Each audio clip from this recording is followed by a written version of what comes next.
Hey everybody, welcome to Always Bored, Never Boring. Over my last few videos I've been working through my recent batch of Warhammer 40,000 Conquest magazines. I am a subscriber to this magazine, which is a weekly magazine which retails at $7.99 an issue. I get one bundle of 4 magazines once a month as a subscriber. What I do is I open them up, I look at the stuff that comes with the magazine, because this is a Partworks magazine from Hachette Publishing in association with Games Workshop, and with the magazine you get some Games Workshop stuff, usually miniatures, but also, as in this particular example, this is issue 14. With this particular issue you get some hobby supplies. What do you get? You get a large dry brush. This is cool for me because dry brushing is a method I use quite a lot because one, I'm quite a lazy painter. I go for quick and easy methods of getting things done, which means I rely quite heavily on washes and dry brushing. But two, I don't have very good dexterity. People who subscribe to my channel may notice that quite often I drop things. My dexterity is quite poor, which means, again, working on really fine details on miniatures is very difficult for me. So again, I will rely more on washes and dry brushes and things like that to get things looking half decent relatively quickly, as I'm not a great painter. So yeah, dry brushes are something that I use quite a lot, and the method of dry brushing is you put paint on the brush and then you wipe pretty much all of that paint back off, and so there's just some left, and then you lightly run the brush across the miniature, and the paint will hit just the very top edges of the miniature and provide a sort of highlight to it. But that does knacker your brushes, so you do tend to need dry brushes quite a lot. And this is a nice official Citadel dry brush with an L on it, because they do 3 sizes. They do a small, medium and large. Well, they do loads more different sizes, but you get up to like dry brushes for scenery and things like that. But generally for, you know, regular size miniatures, you've got small, medium and large brush. And this is a large one. It retails normally for $5.95, which is quite a lot for a brush, isn't it? But yeah, $5.95 is the normal retail price for that. And to go with that, they're giving us a pot of Mechanicus Standard Grey, which is a good paint for dry brushing, for in a number of situations. What is the price of Mechanicus Standard Grey? I believe it is £2.55. So £2.55 and £5.95. That's coming out at £8.50. If you're playing along at home, shout if I'm wrong. £8.50. And the magazine retails for $7.99. Now, that still works out at a discount. It is a discount, a princely sum of 51 of your English pence, which isn't great when I can go online and buy these products for 15 to 20% off. Generally speaking, when I do, what I always do with this series of videos is I will do a comparison of the price of the magazine compared to the price of purchasing the product separately. And when I do that, for fairness, I always use Games Workshop's retail price, which is the price that Games Workshop charges on their own website and in their Warhammer stores. I don't look around for the absolute cheapest price that someone is offering at any one time, because those prices changes, deals change. I don't want to say, oh, you can always get this for 30% off, when that was something that only happened once and with a certain store, and normally you have to pay a lot more than that. So I will always give you the retail price. But when I'm in my head, I'm always thinking, although that's the retail price, and although that $7.99 is cheaper than the retail price, I know that I could get these a lot cheaper than that. So this is not a great issue in terms of value, in terms of what you're actually getting for your $7.99, but it is useful. And if you are new to the hobby, if you don't do a lot of painting and you've been following the painting guides that come in Conquest magazine, because they have been doing some really lovely step-by-step ground level painting guides to get people up to speed, introducing paints in a very logical manner. They started with the base paints, and then they've introduced washes, and now they're introducing dry brushing. So if you are learning to paint from this magazine, this issue is going to be interesting for you because it's going to teach you a new concept, and for that possibly the value of the magazine is going to be better for you. I mean, I'm a gnarly old hobbyist who's been doing this stuff for years, so the value of the products on the front is more important to me than the value of the magazine.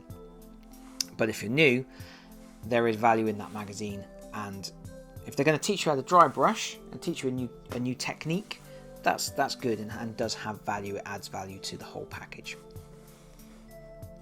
So what have we got? Fluff about the Imperium of Man with a trippy picture. Look how big those statues are compared to the people in the crowd. Because the Imperium has something to prove. What else have we got? Some really lovely artwork. Games Workshop artwork is always lovely. Hierarchy of the Imperium.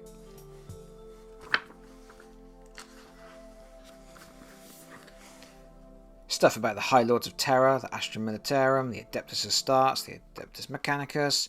So, your rulers, your meat shield, your Space Marines, and your dudes with the vehicles. The Imperium in space.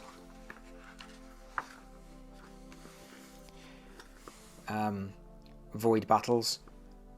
And how to paint armoured containers. This is interesting because I didn't mention this in the last video, but there was no painting guide in the issue with the armoured containers. Instead, they included a couple of pages of the data sheets that you need to do the full rules for the units they've given you up till now. There was no painting in there at all, and that's because obviously they knew that the next issue is all about painting, so stick the armoured painting guide in there. I guess that makes sense.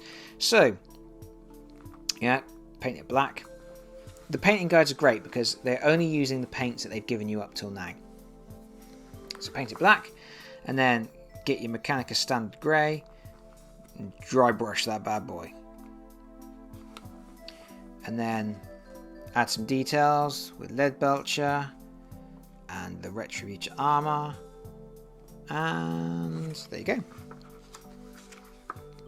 And then Null Oil, the liquid talent, to just knocks Null Oil and Agrax Earthshade after it, the two washes that they knock down those flat bright colours, and they make everything look a little bit more natural. They give everything a little bit more depth, and that's not a bad looking container, is it?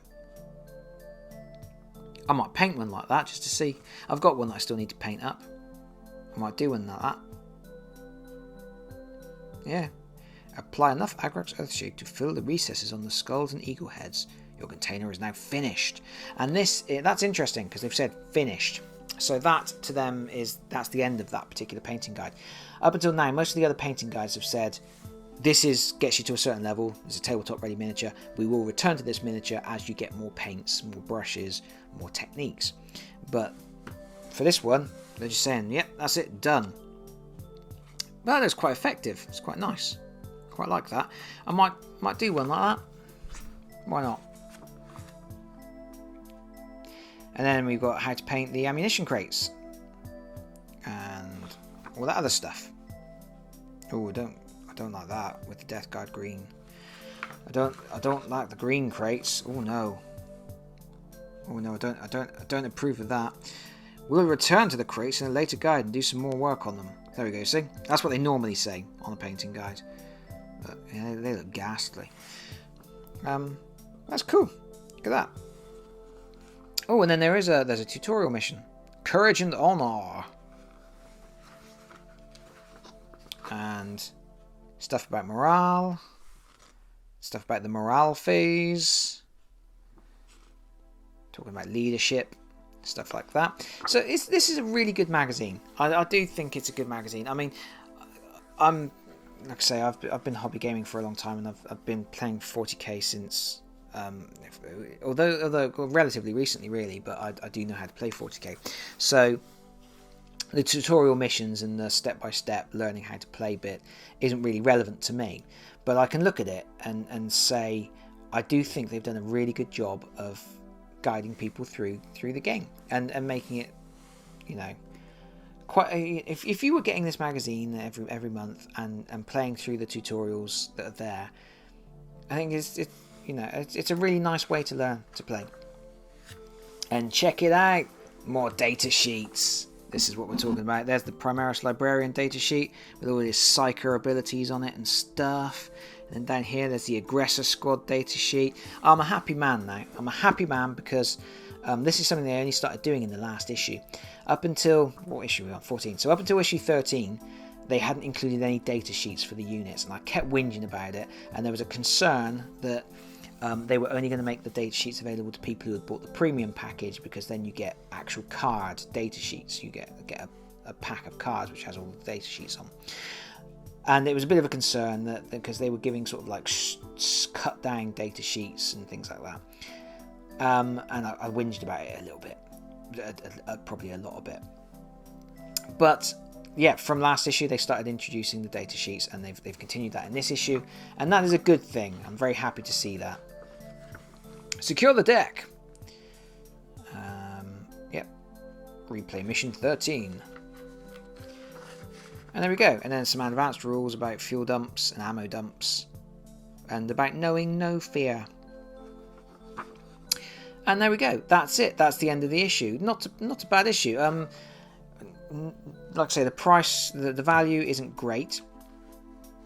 And at the end of this video, I'll put up all the costs and things, and also add it to the running total that I'm doing, which is the cost of paying for all of the magazines versus the cost of buying everything that came with the magazines at retail price. That'll be at the end of the video.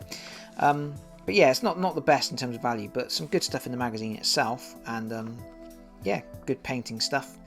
Let's have a look at what's coming next issue. I already showed you this. If you watched my last video, you will know that the next issue is going to be the Putrefier. But what is after that? It says for the Emperor. What is it going to be? It says new models, new weapons, detailed guides. What is going to be in issue 16? It's the bloody kitchen sink, innit?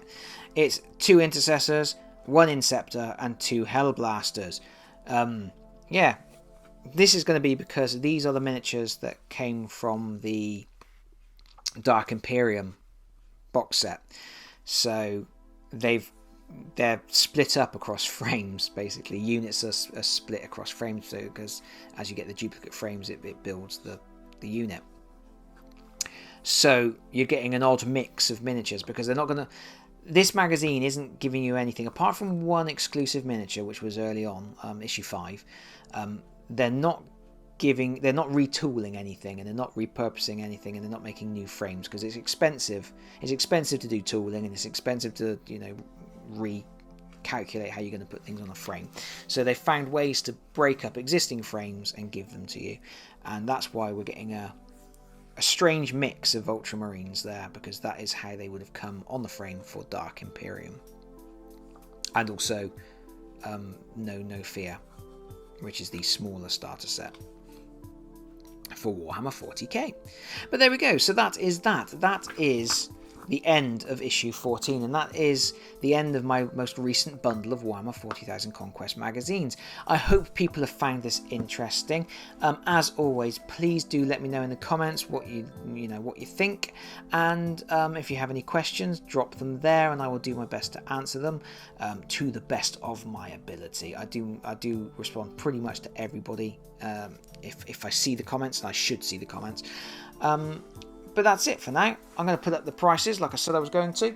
And I think I've talked for long enough. Bye-bye, everybody. Bye-bye.